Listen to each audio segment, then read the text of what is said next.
But we see it as an incredibly important advance in building up the government's institutionality, but also creating channels for consultation that draw from community level voices and bring them all the way up to the national level. So even if America Solidaria ceases to exist, at some point we will already have left this legacy, this dialogue that's already established. And so that's something that really makes us proud. Fabulous. Amy, what have you seen in convincing governments to see things in a bottom-up way? Well, using the example of Senegal, as I mentioned before, and I do want to say the citizen working group model, two things. It actually started in Ghana in the 1990s, what they call civic unions, and it was a local governance structure that is still going today, and the communities that have those are very strong in terms of their local advocacy and improved services.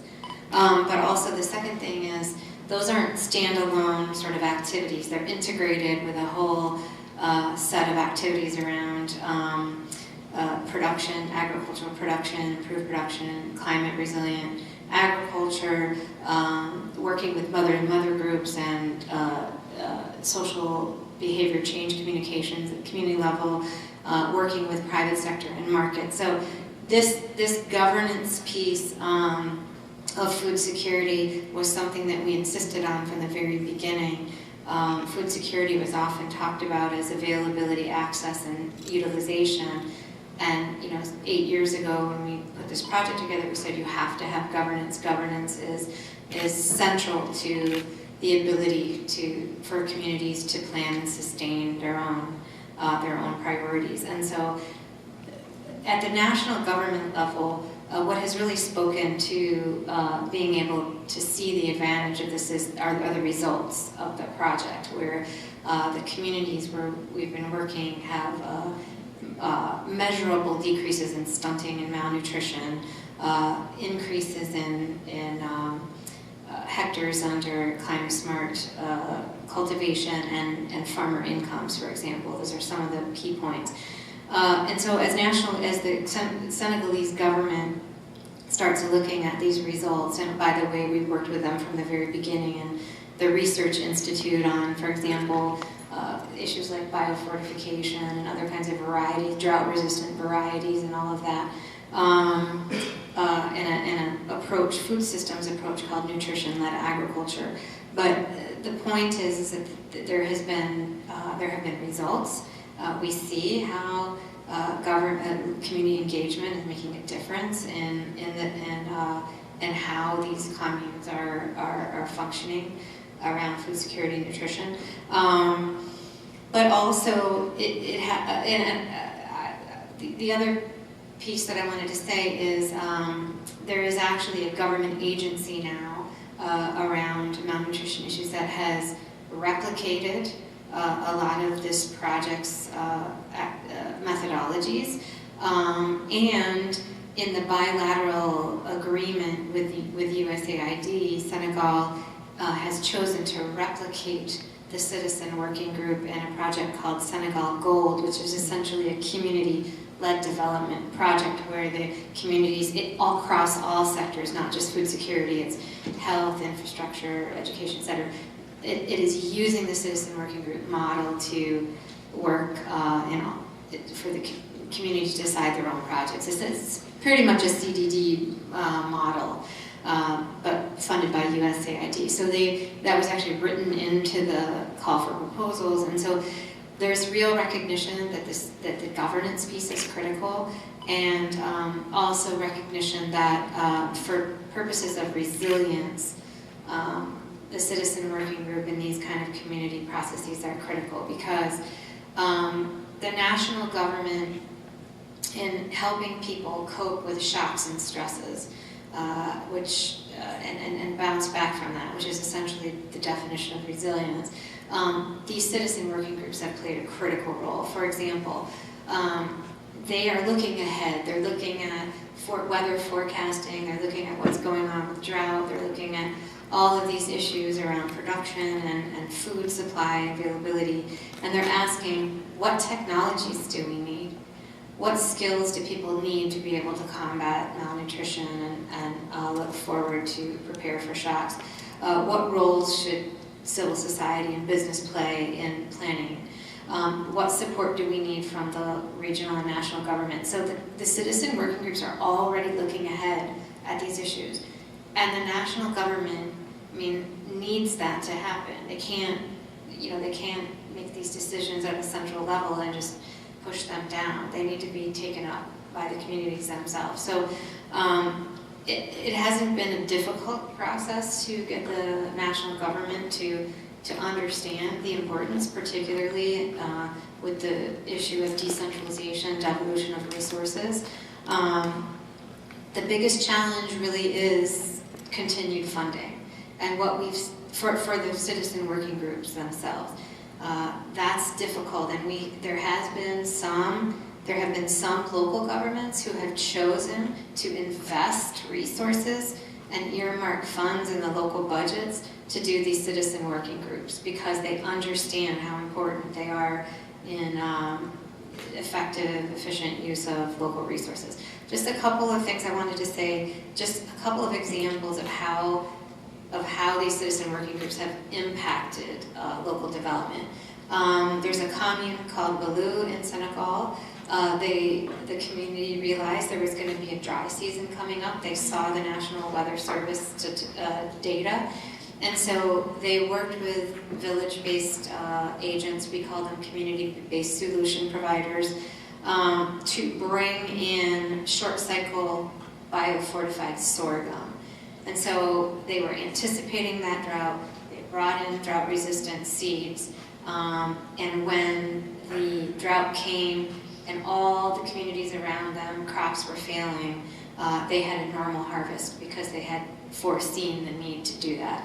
One other example, there are several communes in the area of Kolda in Senegal. The citizen working group decided that one of their biggest issues was the hunger season, the lack of food during the low harvest season, or the non-agricultural season. And so what they did is they created and organized these cereal banks for children to store grains. And they mobilized an amazing amount of grain to store, and that was completely a local initiative done on their own initiative. So that was pushed forward by these mother-to-mother groups that have been created and are part of the citizen working group. So the point is, given a chance to identify their own needs and priorities, that is not the problem. The problem is, getting that structure and that action plan together to be able to act on that and have the engagement with local government and the resources behind it to make it happen. Great, thank you. So if you're taking notes, you've heard a lot of ammunition here for this advocacy quest. Governments actually care about social harmony. As in Indonesia, they care about resilience. And that's truly a community attribute. And increasingly they care about nutritional status, which you could only solve if you solve that whole integrated set of health, water, sanitation, women's rights challenges at the community level. So that's several parts of the argument.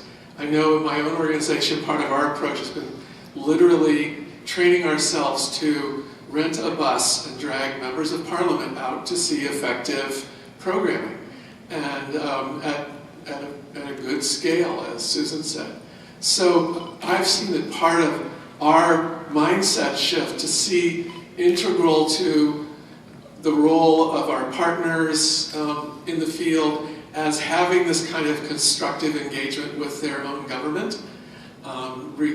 First, even realizing that that's possible, and that there is this portfolio of lending, concessional lending, available to countries that make these kinds of choices. It starts to become more possible. So I want to turn to all of you. This is a very big room. There's a mic there.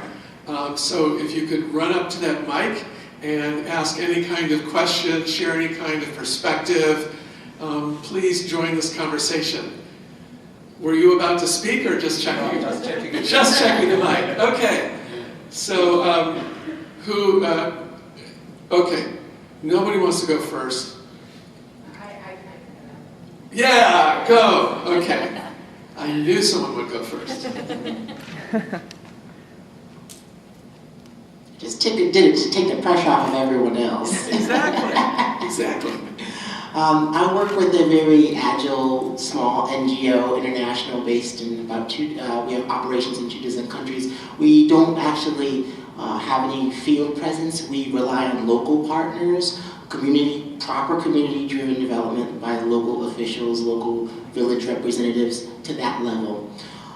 One issue that I'm a little bit concerned about, and one thing that some of our partners have talked about, especially in governments, operating in countries where governments are not stable or are not fully competent yet, is allying too much with local governments, particularly when they're affected by politics, instability, or a civil strife. So one question I had for the panel was, how much touch with local governments is ideal, and how much autonomy is preferred? Finding that balance between enabling villages to continue their own development without relying on fledgling governments that may not have the capacity yet to govern the regions themselves. I think of for instance, our involvement in Haiti as sort of being emblematic of this situation. Great, thank you. Yeah, it's fascinating how much of, as Susan was saying, and maybe you want to address that also, Susan, just how much of this has frankly been with fragile governments, which was something I didn't know initially. So what do you see as the balance, Susan? First of all, that was an excellent question. 2/3 of our, at least the World Bank community-driven development portfolio is actually in fragile states. Okay, so these are really 2 countries who are working very fragile or post-conflict, or actually conflict-ridden circumstances. So it is, I completely understand your situation, or the issue you're trying to raise. I think this is a really an excellent point, and one that I've had recurring in a bunch of different countries. When NGOs come to us, it ranges all the way from NGOs who basically are very hesitant about working with government. I had a huge problem in one country where the government had just opened up, and I think the international community was still trying to decide whether money should flow through government or not. And NGOs were also very ambiguous about it. Okay, and we ended up having a CDD program that works with quite a few NGOs. But I think one issue that was very helpful in the discussion was that the NGOs that we worked with really try to be true to their principles. Okay, I think it was a matter of a lot of discussion, a lot of understanding from both sides where NGOs were coming from as well as the government. The government was not used to people talking back to them, raising issues, raising all kinds of problems. NGOs were not used to the government cycle, the slowness of it, the budgeting process, the fiscal years, the budget flows, the auditing, all that. So it was really speaking, it's like Mars and Venus kind of talking. And we helped to try to bridge that. And I think, for me, what I ask the NGOs who are involved with these programs, it's up to them to be involved with this. What I hope they do is they actually lend their voice to this issue of always maintaining principles of community-led development. Okay, to me, that's the most important part of this. It's not co-option, it's not others, but that if you work with communities, we all have a responsibility to say what's best. We're working together in partnership with communities, not speaking on their behalf, but making sure that they're included in the discussion. Okay, so for all the NGOs that we work with, and there's been a lot of debate about whether you're contractors in these discussions or whether or not you're more partners and so forth. And I basically always point out to the NGOs who are struggling with this issue to just say, look, maintain the principles of what you believe in this development process, and we'll be fine. Okay, but I really rely on all of you to basically say, look, we need to stand up for the voice of the poor. Great, yeah, to bring in an NGO perspective here, I think that's an excellent question. And I think that even the story that I told points to a certain level of sort of lack of institutionalization, goodwill, but we got on board with the Chilean government, for example, when they were at a point, they were here and they could be here as well, and we kind of helped them to get to that point. We also work in Haiti, and so I'm familiar with the issues that you're pointing to there. Could I maybe see a show of hands really quickly? How many of you guys either work specifically in Latin America or feel pretty familiar with the context?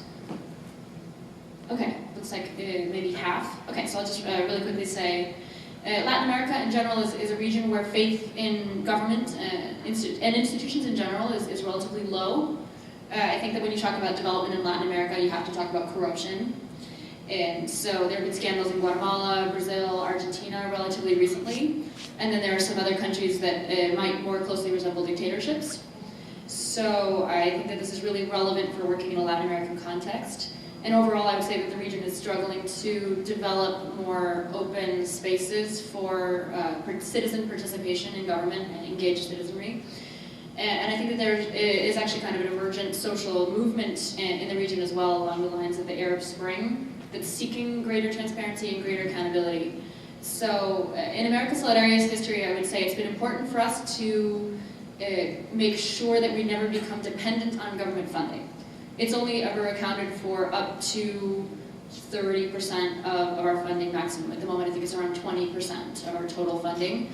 So that gives you a certain amount of independence and the ability to keep yourself distinct from a government that might end up veering in a direction that you wouldn't expect or wouldn't necessarily condone as well. So obviously you want to work with governments that may not be fully realized or institutionalized, but maintain that distinction as well for the exact reasons that I think you were implying in your question. And financial independence helps to do that. Also bipartisanship, not becoming seen as too closely allied with one type of government. We've spanned 5 administrations in Chile, the right, the left, and hewing closely to the mission helps maintain that kind of impartiality, that bipartisan focus, I think. So I guess I would echo Susan as well in saying that sticking to the mission, diversifying your funding sources can help with that issue. Yeah, I do have a comment on that. Accountability. I think civil society, one of the roles of civil society, in addition to having a voice and creating demand for improved services, government services, is the accountability piece. And it's really about training local civil society. You know, how does a budget process work? How do we understand audits? What are the roles of government, and how does government deliver or not on that? And you know that, and then at the same time, you know, government officials. Obviously, the context is completely different from place to place, even within a country. But a lot of times there are government officials who are also in a situation where they're asked. There's an incredible demand without any real strategy or any real sense of cohesion around what the local development plan should be, or so having civil society participate in that is also very helpful to local government leaders who actually do want to make a difference. That's not always the case. There's all the issue of corruption, but I think the accountability piece is, it's not so much, you know, are we getting in bed with government, but how are we holding them accountable while also reaping the benefits of improved government services. Great, thank you. Okay, more people in the conversation. Yes, please come up. And several people come up. Let's get this party started. Hi, I'm Cassie. I work in the Advocacy and Public Policy Department at PATH. Previously, I worked in Tanzania for a smaller organization, the Indigenous Education Foundation of Tanzania. So I've kind of seen at PATH, we work to implement global health policies at a national level, but also make sure that they're adopted at the community level. And then through my work with IEFT, we were kind of in the community, helping them adopt these. And I was wondering if you could speak a little bit to the importance of religious institutions in these communities and the different areas you work in. I'm mostly familiar with Africa, not as much with South America and Central America. And are these helpful? I've kind of seen it both ways and mixed opinions on it, but I think that they can make a big impact when it comes to really resonating with the people of the community, and I was wondering if you could speak a little bit to that. Great. Who would like to take that one on? Also, let me thank you for your great online advocacy training tools at PATH. We use those around the world. If you haven't seen them, it's awesome advocacy training that Kath has provided to the world in many languages. I'm just going to say Please. one quick thing, which is, the faith-based piece, for example, in West Africa is obviously very important, and having those groups represented within these local governance, civil society platforms is really, really critical. So that's basically it. I think it's not a matter of to what degree or whatever. I think they're one voice among many, and it's important that they're included. America Solidaria was actually founded out of a Catholic youth encounter. So we're a secular organization, but the initial group was actually Catholic identified. And I think that part of us having this Latin American character, it gives us a greater comfort level of working with religious institutions. So a lot of our local partners, the organizations that are already working at a grassroots level that we are ultimately strengthening, are motivated by religious intentions. We just make sure that they're not proselytizing or evangelizing in any way. But I think that is really important in a Latin American context, I imagine in other geographic contexts as well, where some of the strongest local institutions are religious. And I think community members would feel something was wrong if the faith-based groups weren't there. I know in the Hunger Project, which is a very secular group, in West Africa in particular, the meetings are often opened by a Presbyterian minister and closed by a Muslim imam. And sort of if they weren't there, people would sort of go, ooh, is this a real thing here? So it's, and the World Bank, of course, is a deeply religious organization. Oh, sure, wait a minute, Amy has a question. Yeah, did you want to say anything? Okay, all right. So I have a question about CDD and the World Bank. Several years ago, I was a previous organization I worked for. I oversaw a project in Haiti, a CDD project in Haiti, and it was out in the rural areas. The communities, decided on their projects. They were somewhere between, $15,000, $20,000, something like that. They had to be income generating, usually projects. One of the weaknesses I saw in that model, and this is what I want to kind of get refreshed to see kind of where things are on this.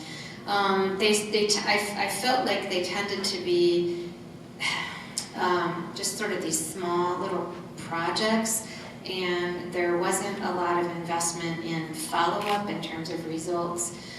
There wasn't a community of learning or practice from community to community around those projects. There weren't really any enduring platforms that I noticed that were created, other than maybe like a community committee or something to decide.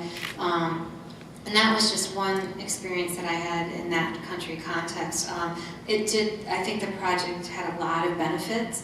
I think the communities really loved this resource and the ability to select these projects, but they were sort of, kind of small investments. And just looking, I'd like to know more now, has there been any more work done around, how do you really kind of scale this up beyond the sort of smaller investments? How do you create lasting platforms? How do you create more of a community-led, sustainable process at the national level?